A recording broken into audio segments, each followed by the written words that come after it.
நல்லாயிருக்கும் வணக்கம். இப்போ நம்ம எங்கே இருக்கிறோம்னு பார்த்தீங்கன்னா ஜம்முலேருந்து மான்சார் லேக் சுற்றி பார்த்துட்டு இப்போ நம்ம வெளியில் அதான் எக்ஸிட்க்கு போயிட்டு இருக்கிறோம். இப்போ நம்ம எதை நோக்கி போயிட்டு இருக்கிறோம்னு பார்த்தீங்கன்னா சுருன்சார் லேக்கு தான் போகிறோம். அதான் மான்சார் லேக் முடிச்சுட்டு இப்போ சுருன்சார் லேக் போயிட்டு இருக்கிறோம். இந்த இடம் இருக்குது பார்த்தீங்கன்னா இதுதான் என்ட்ரன்ஸ். எதுக்கு மான்சார் லேக்கு என்ட்ரன்ஸ். இங்கே தான் கார் பார்க்கிங் கூட ஆகும். இங்கே தான் நம்ம ஃபுல்லாக மான்சார் லேக் சுற்றி பார்க்குற மாதிரி இருக்கும். இப்போ நம்ம சுருன்சார் லேக் போயிட்டு இருக்கிறோம். போகிற வழியிலே சின்ன சின்ன கடையெல்லாம் இருக்கும். உங்களுக்கு எதாவது ஃபஸ்ட்டாக வாங்கி சாப்பிட்ற மாதிரி ஸ்நாக்ஸ் இருக்கும். இங்கேருந்து சுருன்சார் லேக் போகிறதுக்கு நல்லா த்ரில்லிங்காக நல்லா பயமாகவும் இருக்கும். இங்கே மான்சார் லேக்லேருந்து சுருன்சார் லேக் போகிறதுக்கு எப்படி 30 மினிட்ஸ் ஆயிரும். வாங்க இப்போ போய்கிட்டு இருக்கோம். அதுவும் இங்கே மான்சார் லேக்லேருந்து சுருன்சார் லேக் போகிறது பார்த்திங்கன்னா ஒன்லி கார் தான். ஏன்னா ஆட்டோவால் அவ்வளோ கெப்பாசிட்டி இல்லை. இப்போ அவ்வளோதான் நம்ம வந்து என்ட்ரன்ஸ்க்கு வந்துட்டோம். இதுக்கு சுருன்சார் லேக் என்ட்ரன்ஸ் வந்துட்டோம். இப்போ என்ட்ரன்ஸ் வந்து கொஞ்சம் தூரம் உள்ளுக்கு போகணும். இங்கே என்ன அதிகமாக ஃபேமஸ்ன்னு பார்த்தீங்கன்னா டார்டாய்ஸ் அப்புறம் ஃபிஷ்ஷு தான் இங்கே அதிகமாக ஃபேமஸ். இந்த டார்டாய்ஸ் அப்புறம் ஃபிஷ்ஷு உங்களுக்கு வந்து உணவு போடணும்னு ஆசையாக இருந்துச்சுன்னா பக்கத்துலேயே கடை வச்சுருப்பாங்க. எப்படி பார்த்தீங்கன்னா சோயாபீன்ஸ் வந்து 20 ரூபா, பொரி வந்து 20 ரூபான்னு விற்பாங்க. உங்களுக்கு எவ்வளோ வேணுமோ 4 பாக்கெட் 20 ரூபாய்க்கு வாங்குனீங்கன்னா அரை மணி நேரம் நீங்கள் ஜாலியாக மனப்பூர்வமாக போட்டுட்டு அப்புறம் உங்களுக்கு இந்த லேக்கை ஃபுல்லாக சுற்றி பார்க்கணும்னு நினச்சிங்கன்னா எப்படி நடந்து போனீங்கன்னா எப்படி 1 ஹவர் ஆயிரும். அப்புறம் இந்த சுரின்சார் லேக்கில் பார்த்தீங்கன்னா போட்டிங்கே கிடையாது. அதாவது நம்ம ஜம்முவிலேருந்து பார்த்திங்கன்னா சம்பா அப்படிங்கிற ஒரு டிஸ்ட்ரிக்கு நம்ம போயிடணும். அங்கே போனோம்னாக்கா ஒரு 19 கிலோமீட்டருங்க. அந்த சம்பா டிஸ்ட்ரிக்ட்லேருந்து பார்த்தோம்னாக்கா 19 கிலோமீட்டர். அதாவது மான்சார் அந்த சூரியன்சார் லேக்குக்கு. சூரியன்சார் லேக்கு வந்து அது கொஞ்சம் கிட்ட தான். இது ரெண்டுமே என்ன சொல்லுவாங்க, இரட்டை ஏரியல்னு சொல்லுவாங்க. அங்கே வந்து வனவிலங்கு சரணாலயம் இருக்குது. மான்சார் ஏரி, சூரியன்சார் ஏரின்னு சொல்கிறாங்க. இது 2005 வந்து சர்வதேச முக்கியத்துவத்துக்கான ராம்சார் மாநாட்டை இது வந்து அங்கீகாரம் பெற்றிருக்குது. ஜம்முவிலேருந்து பார்த்திங்கன்னா 85 கிலோமீட்டர் வந்து அமைஞ்சிருந்துருக்குங்க இந்த சூரியன்சார் லேக்கு. அது வந்து பார்த்திங்கன்னா 3.5 சதுர கிலோமீட்டருக்கு பரப்பளவை கொண்டுருது. இது வந்து முக்கியமானது ஒரு இது வந்து என்னென்னாக்கா ஒரு புராண கதைப்படி இந்துக்களுக்கு முக்கியமான ஒரு இடமாக சொல்லப்படுது. ஏன்னா பார்த்திங்கன்னா இங்கே கடல்வாழ் உயிரினமான அந்த ஆமைகளுக்கும் மீன்களுக்கும் அங்கே உணவு வைக்கிறாங்க. நாங்களும் கொஞ்சம் கொடுத்துட்டு தான் வந்தோம். இது வந்து ரொம்ப அதாவது ரொம்ப கீழே வந்து ரொம்ப மலை உச்சியில் தான் இது அமைஞ்சிருக்கு. இங்கே வந்து கொஞ்சமான நீர் கொடுப்பு தான் இருக்குது வருஷந்தோறும். அதாவது 1400 மில்லிமீட்டர் சொல்கிறது. மேலே இடமே இல்லை. ஆனால் அங்கே தான் மலை உச்சியில் போய் இந்த லேக்கே இருக்குங்க. அதாவது ஆர்டிஷியல் கிணறுன்னு சொல்லுவாங்க. அது மாதிரி உள்ள ஒரு ஏரி தாங்க இந்த இது சொல்கிறாங்க. இங்கே போகும்போது பார்த்திங்கன்னா செம்மையாக இருந்துச்சு வியூ பாயிண்ட்டு. இந்த இடத்துக்கு போகணும்னா நம்ம உடனே 2 ஹவர் போயிட்டு வர்றது அந்த மாதிரிலாம் கிடையாது. ஒரு 4000 அப் அண்ட் டவுனில் ஒரு 4000. அதாவது சூரியன்சார் லேக்கில் பார்த்தோம்னாக்கா படகு போட்டிலாம் இங்கே கிடையாது. மான்சார் லேக்கில் படகு. ஏன்னா இங்கே வந்து நம்மளுக்கு வந்து தெய்வீகமான இடம் அப்படின்னு சொல்கிறதுனால அங்கே வந்து இங்கே அனுமதிக்க முடியல. ஏன்னா இந்த மகா ஆரத்தி வைப்பாங்க. அதாவது சண்டே ஈவினிங் எப்போதுமே பெரிய ஆரத்தி வைப்பாங்க. ஏன்னா அங்கே வந்து ரொம்ப புண்ணியத்துவம் வாய்ந்தது. இந்த இடத்துக்கு எப்படின்னு பார்த்தீங்கன்னா ஒரு கதை இருக்குது. அதாவது ஒரு வரலாறு இருக்குது. அதாவது எதை அடிப்படையாக இருக்குதுன்னா மகாபாரத்தை அடிப்படையாக கொண்டது.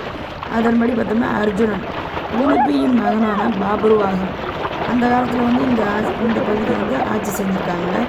போரில் நடக்கணும் இல்லையா, போருக்கு அப்புறம் என்ன பண்ணிட்டாங்க, அர்ஜுனன் வந்து அவரோட திறமை பவர் எல்லாத்தையும் யூஸ் பண்ணி அந்த இடத்து மீது அவங்களோட செல்வாக்கை நிரூபிக்குன்னு சொல்லி அஸ்வமேத யாகம் சொல்கிறாங்க பார்த்தீங்களா. அது மாதிரி ஒரு சடங்கு செய்வாங்க. நம்மளுக்கே தெரியும், படத்தில் தெரியும். அஸ்வமேத யாகம்னு ஒன்று சொல்லுவாங்க. குதிரை ஏறி வரையும் போது அந்த இடம் வந்து அவங்களுக்கு தான் சொந்தமாங்க. அது எங்கே பார்த்தீங்கன்னா உடம்பூர் சாலைக்கு அருகில் கூன் கிராமத்தில் அந்த யாகத்தோட சக்தி சின்னமாக இருந்த குதிரையை வந்து யாரை கைப்பற்றினாங்கன்னா பாபருவாகன் வந்து கைப்பற்றிட்டாரு. அதுக்கப்புறம் என்னாச்சுன்னா பாபருவாகன் வந்து அர்ஜுனனை கொன்றாரு. அந்த கொன்னதுக்கப்புறம் நம்ம ஒரு போர் நடக்குதுன்னா அரசரை கொண்டு வைக்கணும், வெற்றி விழா கொண்டாடுவாங்க. வெற்றி ஆனதுக்கப்புறம் என்ன பண்ணுவாங்க, அந்த பாபருவாகன் வந்து அவங்க அம்மா கிட்ட போகிறாரு. அம்மாகிட்ட போகும்போது பெரிய ஷாக்கிங் ஆகுது. என்னன்னு பார்த்தீங்கன்னா அர்ஜுனோட தலையை அவங்க அம்மாட்ட போய் ஒப்படைச்சி அவங்களோட வெற்றி சந்தோஷத்தை பகிர்ந்து கொள்கிறாரு. அப்போ என்ன அர்ஜுனன் வந்து அவங்க அப்பாங்கிறத தெரிஞ்சதுக்கப்புறம் என்ன பண்ணுறாரு, பாபருவாகன் வந்து அர்ஜுனை மறுபடியும் உயிரோடு எழுப்பாங்க இல்லையா. செத்தவங்களை உயிரோடு கொண்டு வந்திருக்காங்க. நமக்கே தெரியும், தண்ணிக்கு வந்து போகிறத உயிரோடு மீட்பாங்க. அந்த மாதிரி வந்து இவங்க மீட்க விரும்புகிறாங்க. அதனால் அவர் என்ன பண்ணுவாங்க, சேஷன் வந்து மனைவி வாங்க வேண்டியது. அதற்காண்டி என்ன பண்ணுறாங்க, பாபர் வந்து அவரோட அம்பை வச்சு ஒரு சுரங்கப்பாதையை உருவாக்குறாரு. பார்த்தீங்கன்னா நல்லா அந்த அம்பை வச்சு சுரங்கப்பாதையை உருவாக்குறாரு. அதுதான் சுராங் சார் என்று அழைக்கப்படுகிறார். அதுக்கப்புறம் ஸ்டேஷனை தோற்கடிச்சிட்டு முன்ன கைப்பற்றாரு. அதுக்கப்புறம் சுரங்கப்பாதையின் மறுமுனையான, அதாவது இன்னொரு பக்கம், ஒரு பக்கம் என்ட்ரன்ஸ் இன்னொரு பக்கம் போகும் இல்லையா, அது மான்சார், அதுதான் இரட்டை எரிசு. இங்கேருந்து சூரியன் சார் லேக் வந்து மான்சார் லேக் வழியாக வெளியே வர்றாருங்க. பார்த்துக்கிட்டிங்களா, இங்கே வந்து இதுதான் புராணங்களோடபடி இங்கே வந்து ரொம்ப முக்கியத்துவம். அதனால இந்த இடத்துல வந்து நம்மளுக்கு வந்து படகு சவாரி கிடையாதுங்க. இங்கே நம்ம எப்படிலாம் போகலான்னு பார்த்தீங்கன்னா, விமானத்தில் நம்ம ஏர்போர்ட் போகலாம் அப்படின்னால ஜம்முக்கு அருகில் தாங்க இது ஏர்போர்ட் இருக்காங்க. அந்த இதில் இருக்குங்களா, அங்கே வந்து டெல்லி, ஸ்ரீநகர், சண்டிகர், லே, அது மாதிரி முக்கிய நகர் வந்து நம்ம ஜம்முக்கு அனைத்து விமான நிலையத்தில் நம்ம போய்க்கலாம். ரயிலில் போகிறோம் அப்படின்னு பார்த்தோம்னா நம்ம எங்கே இருந்தாலும் அந்த ஜம்மு தாவி அந்த இங்கே தாங்க ரயில்வே ஸ்டேஷன் இருக்குது. அங்கே போனோம்னா சூரியன் சாரி இருக்கிற கொஞ்சம் பக்கமாக தான் இருக்குது. அதான் சொன்னோம் இல்லையா, ஒரு 50 கிலோமீட்டர் அந்த மாதிரி இதில் தான் பாருங்க. டெல்லி, கொல்கத்தா, மும்பை, சென்னை, திருவனந்தபுரம் இந்த மாதிரி ரயில் மூலயமா வந்து நம்ம ஜம்மு தாவியில் இறங்கிக்கலாங்க. இல்லை நம்ம ரோடு வழியாக, அதாவது சாலை வழியாக போகிறோம்னா, அதாவது பஸ்ஸு, டாக்ஸி இந்த மாதிரி போனோம்னாக்கா டெல்லி, மணாலி, அமிர்தசரஸ் அது மாதிரி முக்கிய நகருக்கு இங்கே அதே மாதிரி ப்ரைவேட் பஸ்ஸு நம்ம போய்க்கலாம். இங்கே எப்போல்லாம் பார்க்கலான்னு பார்த்தீங்கன்னாக்கா ஏப்ரல் அக்டோபர் வரையும் நம்ம பார்க்கலாங்க. மௌனபாவ் கைஸ், அங்கேருந்து இங்கேருந்து வரப்போ நல்லா குன்றுகள்லாம் இருக்குது, மலையெல்லாம் தாண்டி வருவாங்க. எனக்கு ஃபுல்லாக வாமிட்டாக தான் வருது. அதுலேயும் எங்கள் அப்பா எனக்கு ஒன்றுமே வாங்கி தர மாட்டாங்க. இதை தவிர எங்கள் அம்மாவுக்கு 2 செட்டு வளைவி, என் தங்கச்சி நேற்று 100 ரூபா, இன்னைக்கு 100 ரூபா. பாருங்கள், இந்த வளையல் கடை வச்சிருந்தவர் சென்னையில் 8 வருஷமாக இருந்தவரான். நாங்கள் தமிழ் பேசுகிறது என்னோடனே அண்ணா அக்கா அதெல்லாம் புரியுது, மற்றதெல்லாம் மறந்துட்டார். ஒரு செட்டு 100 ரூபா, இது ஒரு டஜன். இது நானும் என் பொண்ணு கலந்து போட்டிருக்கோம். ஃபஸ்ட்டு அவங்க வேணான்னாங்க. பாருங்கள் வளையல் நல்லா இருக்கா. இது இப்போ பார்த்தோம்னா இங்கேருந்து அப்படியே காட்டுங்க, இப்படியே ரவுண்டாக போட்டு அது வரையும் வரலாம். ஆனால் நடந்துடுவாங்க, ஓடிட்டு வந்துடுவாங்க, ஒரே தான். ஆனால் இவங்க நடக்க முடியாத டயர்டு காரணத்துலாம் அப்படியே எப்படி பார்த்துட்டு போகலான்ட்டு வாங்க. அப்படியே கொஞ்சம் தூரம் போவோம், கொஞ்சம் தூரம் आराम से हो भाई.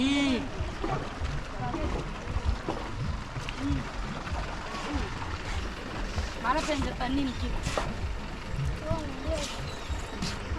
கார்ல ஏறலாம் நம்ம. चंदा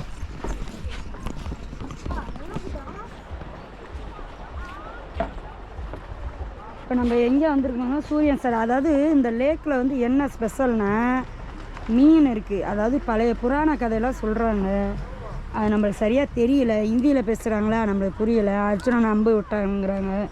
அப்புறம் விஷ்ணுவோட அவதாரம்லாம் இங்கே தான் இருக்குங்கிறாங்க. சரியாக தெரியல.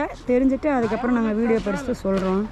பாருங்கள், அங்கங்கே கோவில் இருக்குது பார்த்தீங்களா, அதெல்லாம் ஒவ்வொன்றுமே வரலாறு. பாருங்கள் எப்படி மீனுக்கு தாத்தா போகிறாரு பாருங்க.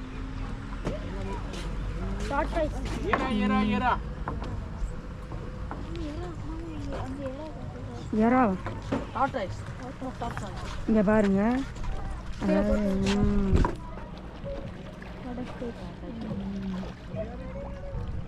இது ஏதோ விசேஷம். இந்த மீன்லாம் பிடிக்கக்கூடாது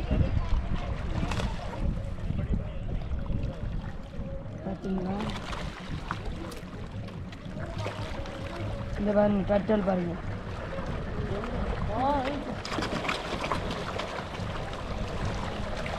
விஷ்ணுவோட அவதாரம், கூர்ம அவதாரம், மச்ச அவதாரம் அதுதானே இது கதையில் படிச்சிருக்கேன். அங்கே தாத்தா நீங்கள் அங்கே பாருங்க,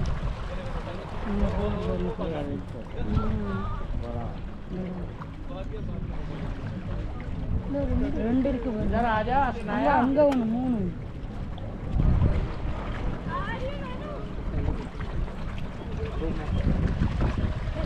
இங்கே பாருங்க டாட்டாஸ்.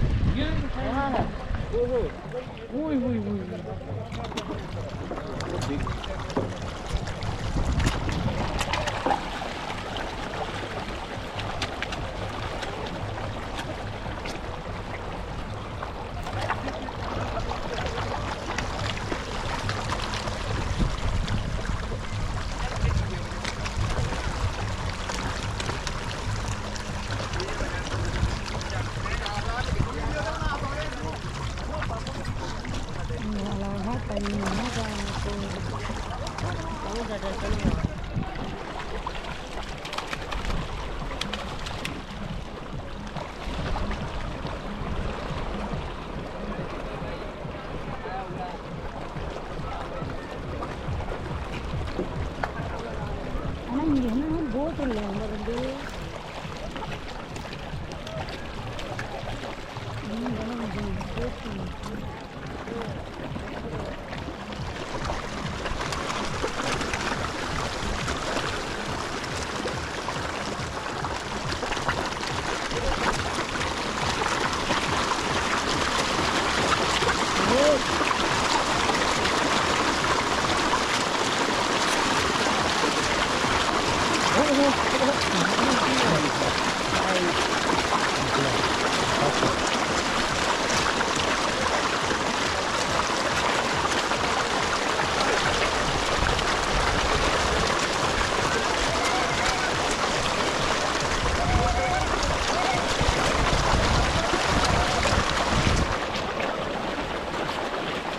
வெள்ளக்கு